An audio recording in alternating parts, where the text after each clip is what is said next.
college football. I'm going to give you my picks. Big games. I will tell you the games that I am most excited to watch tomorrow. Kelly in Vegas, and I will break down all of these games and all of this action. And we will discuss where we see everything going. But I'm going to talk about the big games. In particular, Notre Dame on the road against Texas A&M. LSU going up against Southern Cal. And Florida hosting Miami. To me, those are probably the three most interesting games out there in terms of what they say about the larger landscape. I'm going to give you my picks in all those games and tell you why I think those are the three best games coming forward for college football. I'm going to talk about my incredible strength on the bench press. Kamala Harris finally sitting for a interview with Dana Bash of CNN, but she's going to be joined by Tim Walz. I'm going to talk about why that is an embarrassment. The Pittsburgh Steelers, a.k.a. Mike Tomlin, has made the choice who's going to be the starting quarterback. It's Russell Wilson over Justin Fields. What do we think about all that? And more we will discuss, but let's begin right here with, given the fact that it is college football weekend, what I think are the three best games. I'm going to give you my three gambling picks, break down why I think they're significant. To me, the single most intriguing game that is coming up this weekend is Miami on the road against Florida. Why do I say that? Why am I super excited Saturday afternoon to sit down and watch Miami, Florida, 3:30 Eastern, I believe, is the kick time there in the Swamp. It's going to be 198 degrees on the field there. What do I expect to happen? I think Florida's going to win. Florida is a 2.5-point underdog. I am telling you, take the Gators on the money line. If you don't have that courage, take them plus 2.5. Guys, Adam, let me know if these lines have moved. This was the lines when I bet them on Monday. And by the way, these articles are up with my 15 gambling picks. Let me tell you why I think Florida is going to play well. They've had an entire offseason to prepare. They're at home. And I think Billy Napier, you look at those final 7 games, absolute brutality in those final 7 games. Even a really good team, and the Florida Gators are not a really good team, might go 2-5 or 3-4 in that final 7 games. But if you look right now at what Miami has accomplished so far, I frankly don't believe that Miami has established that they are able to pull off a road win like this. They've been very undisciplined under Mario Cristobal. They have not in any way demonstrated that they, in my opinion, are capable of going on the road in a tough, raucous, wild environment like the Swamp will be and get a win there. I think that Florida is going to win this game outright. I think they'll cover the 2.5. By the way, let me give you this. Billy Napier still may end up getting fired, but listen to the final 7 games. At Tennessee, Kentucky, Georgia, at Texas, LSU, Ole Miss, at Florida State. That might be the toughest 7-game stretch that has ever existed out there. But if you are a Florida fan, if you can win this game against Miami, and I think the Gators are going to win the game, there's a decent shot they're 5-0 when they play at Tennessee on October 12th. Not crazy to believe that the Gators, the first 5, other than Miami, very winnable games. I think that Billy Napier is going to have the team ready. I think that he is, it's going to stun people, actually on game day, a better coach than Mario Cristobal. I think the Gators will outperform and out-prepare Miami at home. Give me the Gators plus the 2.5 to get this win. Let me go ahead and give you my blood bank guarantee. Notre Dame at Texas A&M. Tap the veins, boys and girls.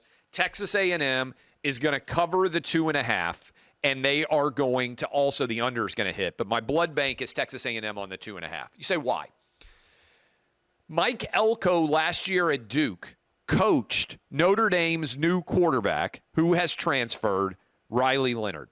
Riley Leonard got injured last year against Notre Dame. If you remember the way that game ended, and I do, because I had Duke to win that game. Duke gave it away late. Sam Hartman made a few plays. Marcus Freeman and the Fighting Irish went on the road in Durham, got the win over Duke. Riley Leonard was severely injured with that ankle, has spent a lot of time recovering from it. Mike Elko since then goes to A&M, Riley Leonard goes to Notre Dame, new quarterback for Marcus Freeman in Notre Dame.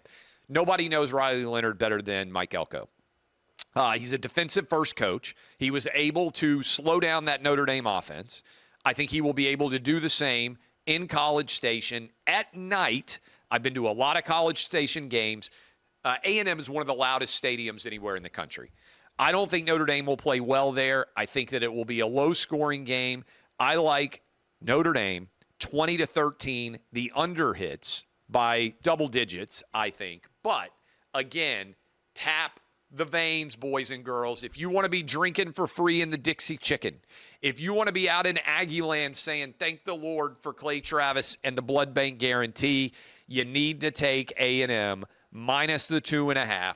A field goal wins this game for us and covers. They're going to win by a touchdown or more. And then LSU Southern Cal. Two bets for you here. I like LSU minus the points, and I like the over. What do we always say about Lincoln Riley? Every year we say, hey, this is the year that Lincoln Riley has got the defense figured out. This is the year that suddenly Oklahoma is going to put everything together. They're going to score a lot of points, and on the other side of the ball, they're not going to give up a ton. And every year what happens? Lincoln Riley disappoints us. Offense is good. Defense absolutely falls apart. Going up against LSU and Brian Kelly, incredibly talented team. I like LSU to win this game comfortably. I like them to hang over 38. Score's going to be 45-28. LSU wins. Under soars over. Brian Kelly hasn't gotten the defense figured out yet either. It's going to be a fun game. LSU covers and the over hits. Those are the three biggest games. Now, look, I'll also give you one more.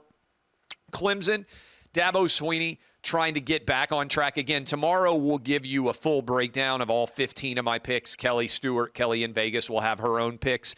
I actually like Clemson plus the points against Georgia. And really, I've not heard it discussed a great deal. I think Georgia is going to miss Brock Bowers a great deal. Carson Beck went to Brock Bowers a massive amount last year. Auburn game, if you remember that one, they don't win it without Brock Bowers. That was we're going to go to him. It's third down. I don't care if he's double covered. We're going to get the ball to him. That happened a not insubstantial amount last year. I think that without Brock Bowers, Georgia would have lost at least 2 regular season games because he was the security blanket for Carson Beck. I think Carson Beck's going to be very good.